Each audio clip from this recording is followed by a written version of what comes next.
Ladies and gentlemen, distinguished colleagues, esteemed delegates, it is about a privilege and urgent calling to address you today at this critical moment in our shared history. As the climate crisis accelerates, we gather here not merely to exchange ideas, but to chart a collective course of survival and resilience. We are living in a time of converging crises. Climate change is no longer a distant projection, it is a live reality for millions, from deadly floods in Southeast Asia, prolonged droughts in sub-Saharan Africa, to wildfires in the Mediterranean and record-breaking heatwaves in North America. The impacts are universal, but the burdens are not equal shared. Let us acknowledge a stark truth. While global mitigation efforts are essential, adaptation is now an equal urgent pillar of climate action. We can no longer rely solely on the hope of reduced emission to spare us from the consequences of a warming world.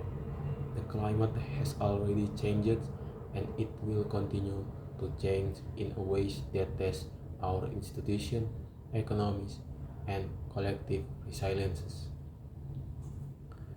Today, I want to speak not only about the imperative of adaptation, but about the direction, ambition, and just that must shape our global approach to it.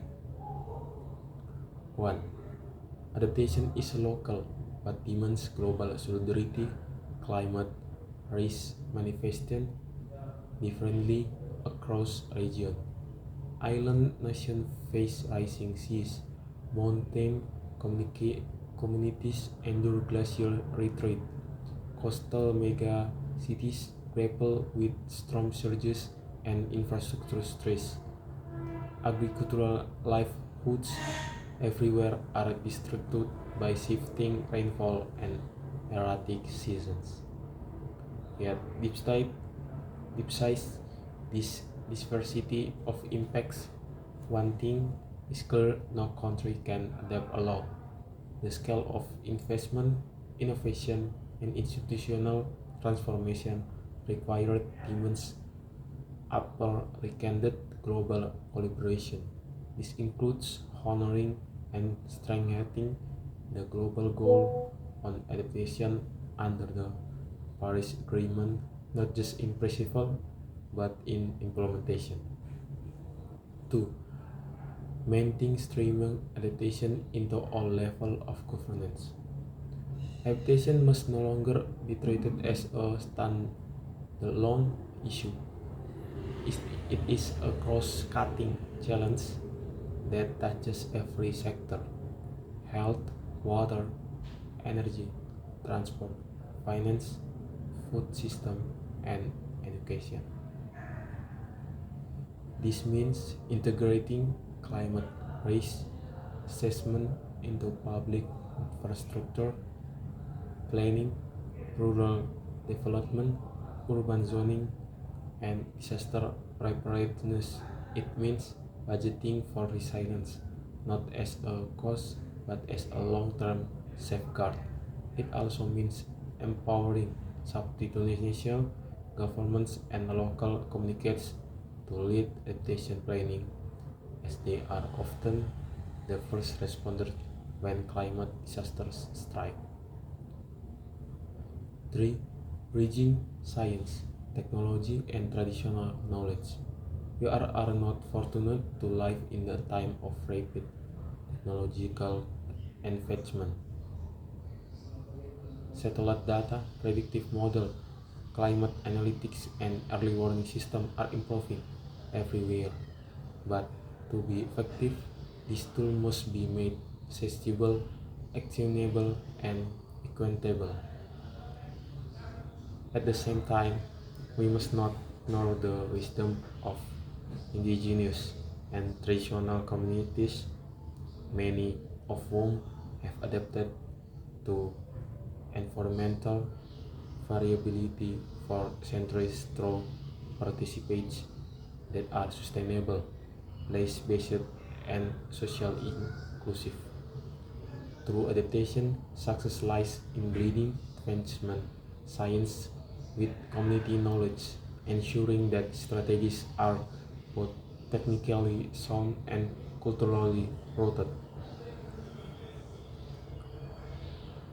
For closing the adaptation finance gap, perhaps the most pressing and politically charged issue is that of finance.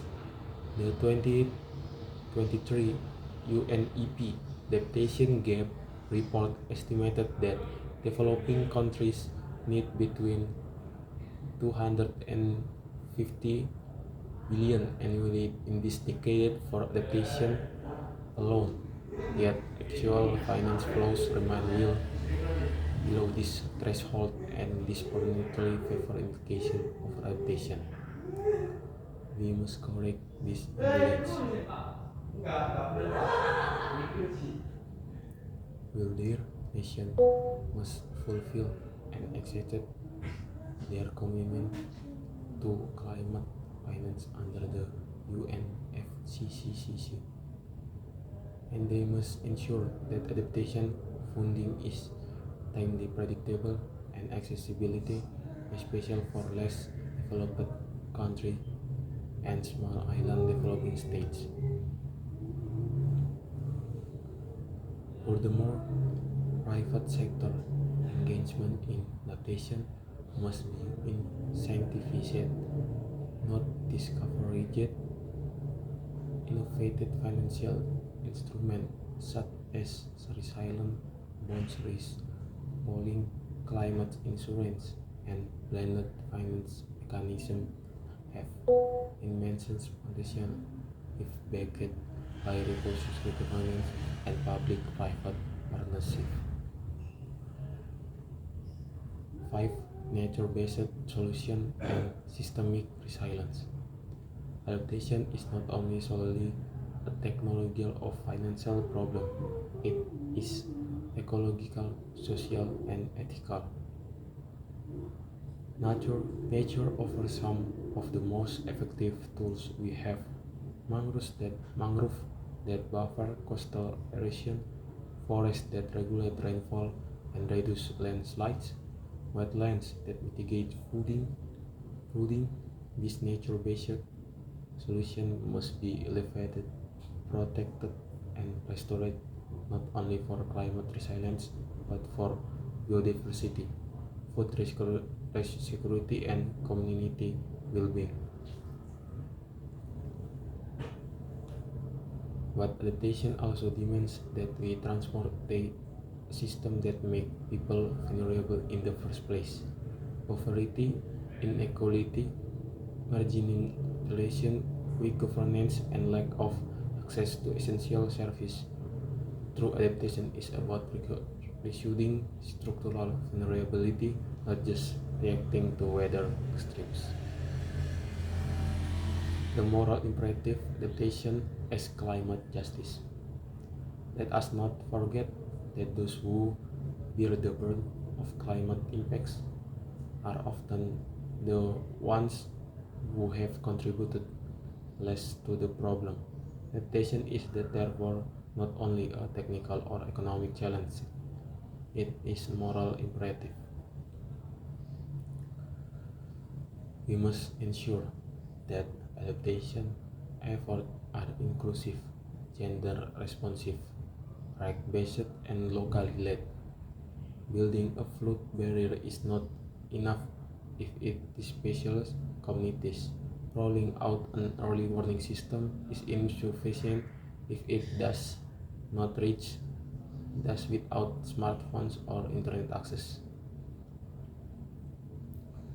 Justice must be embedded into every policy, every budget line, and every adaptation decision we make.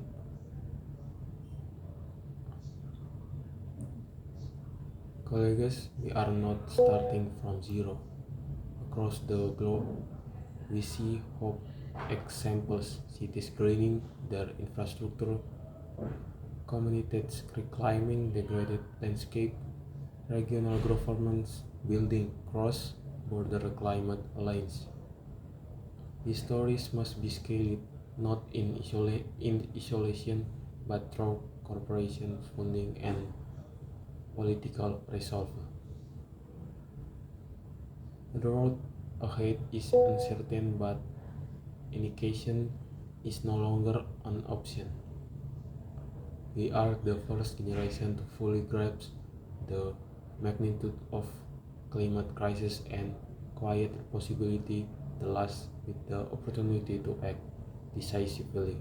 Let history remember us not for what we failed to do, but for how we rose united to meet the defining challenge of our time. Let us act boldly, let us act together, and let us act now. Thank you.